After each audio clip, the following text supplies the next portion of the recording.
When you think of surfing, you might think of the lovely Californian or Hawaiian beaches known for their big waves. What you may not think of, or maybe the last thing you might think of, is a rocky New England coast with cold water.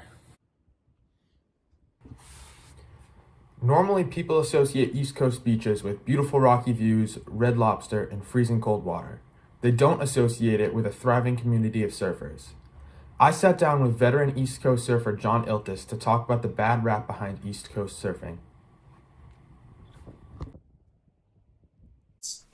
So I think the stereotype with East Coast surfing being not on par with West Coast is that we're definitely less consistent than the West Coast, and we tend to get kind of short period swells because our storms come up the coast. They're not as far out to sea, and they happen really fast and for a really short amount of time. Whereas like a swell in California, you can see it coming like 2 weeks in advance. We don't really know if we're going to get good surf out of a system until like the day before, with the exception of like hurricane season, where we can like watch the storm come up from the Gulf.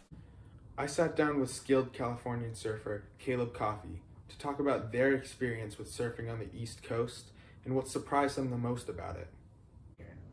How good the waves can get.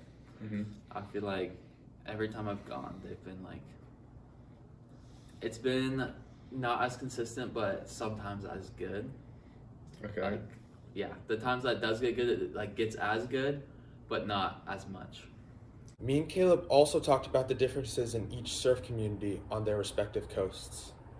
Like here, if there is waves, everyone's just like happy because it doesn't happen that often.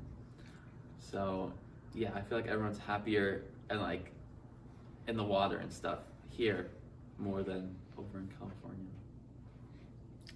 I also talked to local high school student Andrew Gergley about the surf club and community at his school.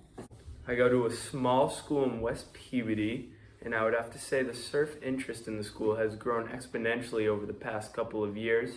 I believe the surf club is at 53 members, and the whole high school is 113 kids, so we're almost reaching halfway, which I would consider a great success.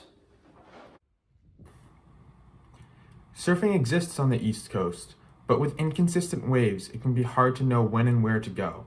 John Iltis gave me some insight on this. Whereas New Hampshire is only 13 miles of seacoast, and there are like 15 breaks all up and down that stretch. So you've got a ton of variety there.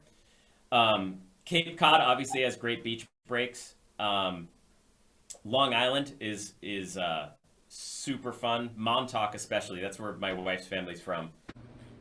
Now that you know you can surf on the East Coast, I hope you grab a wetsuit and board and hit the waves. For Com 101 News, I'm Jacob Enfield.